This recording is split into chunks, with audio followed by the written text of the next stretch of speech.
aí, galera, ligado aqui no Prosa CDQ. Estamos aqui para mais um episódio agora com o quadrinista e ilustrador Sunsa, Felipe Assunção. Já contei um pouquinho da sua trajetória pessoal, se apresenta. Olá, oi, e aí pessoal, tudo bom? Eu sou o Sunsa, eu sou cartunista, escritor, quadrinista, já fui professor aqui na Casa dos Quadrinhos, coordenador. Hoje em dia estou aí trabalhando com a equipe de comunicação, com os processos da casa e produzindo meu material aí como cartunista. Perfeito. E eu já tô vendo que você trouxe aqui pra gente alguns trabalhos aí seus, né? Eu trouxe meus dois últimos lançamentos, assim. Na verdade, sim, os dois últimos lançamentos próprios, né? Eu participei de algumas coletâneas, algumas outras publicações, né? Mas foi a série da Genealogia Gertrude, né? A Balando as Estruturas, que eu lancei há algum tempo aí, acho que foi 2021, se eu não me engano. E esse aqui que é mais fresquinho, que é do ano passado, né, que é a revista Cartoons, que é uma coletânea assim, com um tanto de cartoon, rabisco, quadrinho, pintura, teste de personagem, teste de história, teste de piada, que eu fui fazendo ao longo dos anos, quase que um portfólio. E acho que pra quem não sabe, o seu trabalho principal é focado na comédia, né? Você faz desenho de humor. Conta aí como é que você iniciou assim no humor, como é que foi pra você esse universo? Eu trabalho... Engraçado, né? Eu sempre trabalhei com desenho de humor, sempre trabalhei com humor. Inclusive até nos meus textos, que eu escrevo, são de humor. Acho que é porque é a forma como eu vejo o mundo, assim, a vida. Eu sei que às vezes o humor pode parecer besta, né? Pode parecer uma piada, mas eu encaro humor e riso e fazer graça com muita seriedade.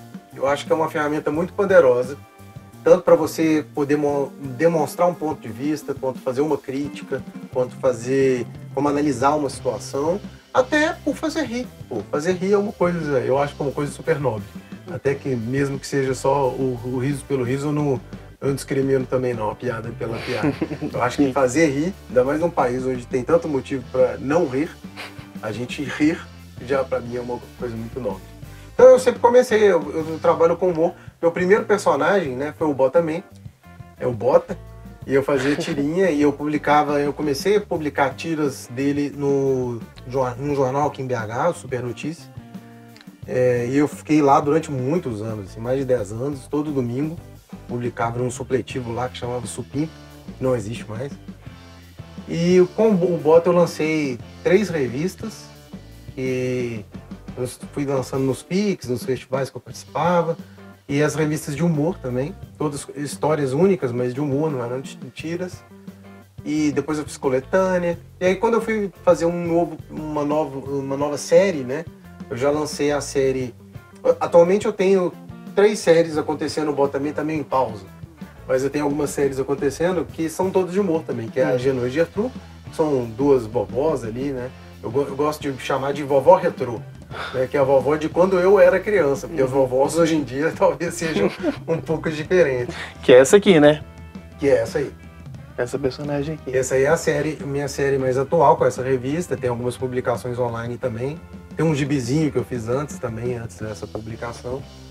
E eu tenho o Bilal, que é um personagem de tiras, né? Que que meio que virou a minha marca, né? Assim, meu amigo, não é só o personagem, meu confidente, a gente troca ideia, né? Tem aqui uma das primeiras versões do desenho dele, eu tatuei aqui, mas ele tem as tirinhas dele que eu lanço com frequência. Você já tá com quantos personagens, assim, você sabe? Poxa, tem muitos. Tem uma série nova, que é a minha série mais recente, que até o momento só estou publicando ela online, que é a Quiprocó, que une 2 paixões minhas, que é quadrinhos, humor e culinária, né, gastronomia. Então tem o Queijoca, tem a Canastrinha, a Dulce. Nossa, acho que são muitos personagens, cara. Só dessas publicações que eu falei, já tem aí, sei lá, mais de 6, mais de 7. Mas ao longo do tempo eu fiz várias. Tem várias séries que eu comecei, não terminei, que eu parei. Tem personagens que eu criei, às vezes, por histórias únicas. a maioria dos meus trabalhos são focados com humor. Você comentou também que você estava fazendo muitas publicações na revista Super, né? Tava fazendo as tirinhas que eram publicadas lá também. Tinha aquela coisa de você meio que fazer uma publicação pautado do que tá acontecendo no mundo naquele momento, uma coisa meio Duque, assim, tipo, pintou uma notícia no jornal, te deu uma ideia, você desenhou ali, ou era mais livre, assim? Não, tinha. Tanto as minhas tiras, quando a gente fala tira, por exemplo, as próprias tiras do Bota, as tiras do Bilal hoje em dia, que são as que eu mais faço, elas acompanham muito o que acompanhavam muito o que estava acontecendo. O Bilal principalmente, que ele é reflexivo, assim, contemplador, né, ele reflete muito sobre a sociedade, o mundo que a gente vive, né, faz alguns comentários sobre. Então, assim, sempre, às vezes não é comentando diretamente uma notícia, mas é comentando algo que está se passando. A situação atual, né? Ou que está me incomodando mesmo naquele momento. Às vezes os personagens, nem sempre, eles não são eu, mas às vezes eles dão vozes para algo que eu quero dizer, e às vezes eles só dão voz para algo que eu quero fazer piada em cima mesmo. Então tem muita uma autorreflexão sua também nos personagens, no seu trabalho, uma coisa mais pessoal também. Tem. Mas especificamente no Super, durante a pandemia, um pouco antes da pandemia, eu comecei a publicar charges também. Então as tiras do Bota pararam um pouco, e eu fazia charges todo domingo. E aí a charge já é um humor pautado na notícia. Né? Eu até organizei elas um tempo atrás, final do ano passado fui organizando assim, esses anos todos, num livro, numa possível publicação, mas quando você vai fazer uma publicação dessa, chega a ser quase necessário, às vezes, você ter um texto de apoio, né, que resgata aquilo, porque como eu fazia toda semana, então às vezes era um assunto que estava muito em alta, né? Então eu publiquei até enquanto existiu esse caderno do Supimpa, foi no ano antes da pandemia eu comecei com as charges, eu fui até publicando charges todo domingo nas minhas redes sociais e lá no jornal, até acabar esse suplemento. E hoje em dia eu ainda continuo fazendo charge, cartoon, mas tem sido, não sai mais do jornal, né? Tá sendo mais nas minhas redes sociais e plataformas digitais. Não, e aproveitando que você comentou então, já fala o pessoal aí suas redes sociais, onde que eles podem saber assim do seu trabalho, acompanhar. Eu tenho publicado hoje em dia no Instagram, né? Que é @Sumpção. Se procurar Assunção lá na busca vai me achar. Assunção porque é o Assunção, né? Então é SUMPCAO. O mesmo arroba no TikTok, que é onde eu publico também. Às vezes eu publico uns videozinhos de processos, né? Assim, hoje em dia eu tenho misturado muito digital com tradicional. Varia do trabalho que eu estou fazendo, do tempo que eu tenho para execução. Se quiser me acompanhar pensamentos diários, estou no Blue Sky. @Assunção também, todos os arrobas iguais. E no YouTube. No YouTube é o Cartunista Frustrado, que é o nome do meu podcast também e meu canal do YouTube. E o podcast está no Spotify? Spotify, O meu podcast, eu comecei ele empolgadíssimo, foi muito massa, fez muito sucesso, assim, mudou as estruturas dos quadrinhos. Mundiais.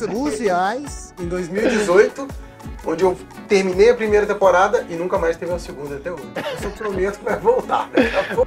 Lá eu focava em cartunistas específicos. Então, assim, cada episódio a gente falava sobre a vida e obra do cartunista, analisava o que era legal do trabalho dele, onde eram os pontos fortes, né, o que ele atuava. Quem ilustra, quem faz a ilustração, geralmente a gente fala que tem um traço específico. Olha, o traço de fulano, o traço de ciclano. Você acha que o seu trabalho tem um traço específico assim, falando do desenho mesmo? Eu acho que tem, mas eu vou te contar como que eu cheguei a essa conclusão. É engraçado, porque no início, né, quando você está começando a desenhar, quando você está começando a colocar o seu trabalho na rua, colocar os seus desenhos na rua, os seus rabiscos, suas pinturas, você fica preocupado com isso. Isso é uma preocupação que passa na cabeça da pessoa, né, que está começando, do artista. E é algo que vem com o tempo. Não é de um dia para o outro. Você não escolhe. Você fala assim, meu estilo vai ser igual tal. Na verdade, às vezes a gente acaba até emulando muito alguém que a gente gosta. Por exemplo, eu adoro o Enfio, então às vezes eu fico tentando fazer. Mas você vai evoluindo, você vai melhorando e tudo passa a sair do jeito que sai, sabe? Então eu percebi um dia que eu tinha um jeito de fazer quando as pessoas começaram a falar comigo olha, esse desenho é seu, né? Olha, aqui, você tá aqui. Só como é que você sabe que era eu, né? Então, só o desenho, né? Tá... E aí eu percebi que sim, meu desenho parece que tem uma cara, assim, que as pessoas conseguem reconhecer, né? Falar assim, ah, isso aí foi o som. Faltou só uma pergunta. É. E as vaquinhas, entra como na história? É, tem a vaquinha. Ah, uai, eu sei que tem um sketch que eu desenho vacas. Eu comprei um sketch seu no FIC do ano retrasado. O FIC retrasado. E nem lembrava. Caraca, eu tenho esse sketch lá em casa até hoje. Uai, Caraca, velho. Nossa. Não sei se o pessoal aí que já conhece o trabalho do Sunsa sabe que ele desenha vacas também, né? Isso aí acho que é um traço, assim, do seu trabalho. Conta o que é isso, assim. Qual é a das vacas? As vaquinhas nasceram da seguinte forma. Eu dava aula aqui na Casa dos Quadrinhos. Eu tava dando aula e eu dava aula de pintura digital. E uma aluna minha falou assim, professor, posso ler seu sketchbook? Eu falei, claro, abri a mochila. Eu sempre tenho um sketchbook, um é o mínimo, eu tenho uns 2, 3 comigo. Entreguei, ela ficou olhando lá, eu continuei acompanhando o trabalho do pessoal. Ela devolveu e falou assim, ó, legal demais o seu sketchbook. Mas é que, por que você gosta de desenhar vaca? Aí eu falei, não, vaca, que isso? Você tá doido? Eu não gosto de desenhar vaca, não vaca. Aí ela pegou meu sketchbook e fez assim, vaca, vaca, vaca, vaca, vaca. Aí eu olhei e falei, gente, eu gosto de desenhar vaca mesmo. Então foi aí que eu descobri que eu gostava. Foi uma revelação, né? Uma revelação. E aí eu falei, pô, não, isso tem que fazer alguma coisa com isso, né? Eu tenho aqui afinal de contas, é um prazer rabiscar vacas. Aí eu criei um Instagram, que é o @eudesenhovacas. Eu tenho até uma publicação do sketchbook de vaquinhas.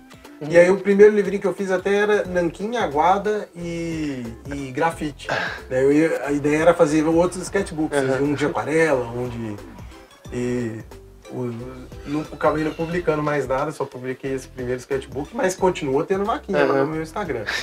Perfeito. Apesar de que eu desenhei umas capivaras aí ultimamente, o pessoal ficou achando que eu não abandonei as vaquinhas. Tá? Tem espaço no meu coração para capivara e para vaquinha, tá bom? Não abandonei as vacas. Parem de me criticar.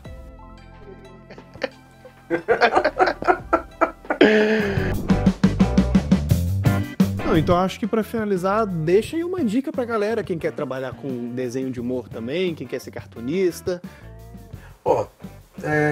Se você quer trabalhar com cartoon e charge, ou charge ou cartoon, dos dois, tem que ficar antenado no que está acontecendo, né? Então, assim, o cartoon, ele não está diretamente ligado a um fato político ou um fato da nossa sociedade, mas na verdade, ele é ligado a um fato da nossa sociedade. Então ele é meio atemporal, assim, é um desenho de humor que vai funcionar em várias épocas diferentes, porque ele está retratando ali algo mais inerente àquele momento, mais sobre a conduta de um ser humano, da sociedade. A charge mais relacionada à política, então você tem que ficar antenado, tem que saber o que está acontecendo, né? E saber também subverter, né? Saber olhar para um assunto sério, uma notícia séria, ou ruim, ou boa, ou você concorda, ou não concorda, e saber transformar aquilo em piada, né? Não, charge também não é só política, tem charge esportiva, né? Mas você comentou o Duque aqui, né? O Sim. Duque faz charge esportiva. Ele faz política também, mas tem a charge esportiva, então você também pode caminhar para essas outras áreas, né? Eu já vi até na internet tem quem faça as charges sobre filme, né? Como se fosse uma crítica de cinema e tal, sobre filme, que também é legal. E se for pro lado da tirinha, se for pro lado do quadrinho, é pensar nisso, né? Assim, pensar na tira e no quadrinho, tudo tem que ser coerente com o que você está querendo dizer. Então, assim, se você... o seu desenho, ele não pode ser excessivamente rebuscado só porque você quer fazer um desenho bonito. Nem pode ser muito simples só porque você está valorizando o texto, né? Eu acho que a junção do desenho com o texto tem que favorecer seu argumento principal, né? O que você está querendo dizer. O quadrinho tem essa potência toda justamente porque a gente tem essa coisa da narrativa sequencial, da narrativa visual, né? Da atemporalidade que existe dentro de uma página. Então tentar tirar proveito disso tudo para o que você está querendo dizer. Perfeito, tá. Essa foi a dica de mestre aqui, do nosso mestre Sunsa. Então, Sunsa, obrigado demais aqui por ter topado participar. E a gente se vê em mais episódios aqui do nosso Prosa CDQ. Valeu, galera!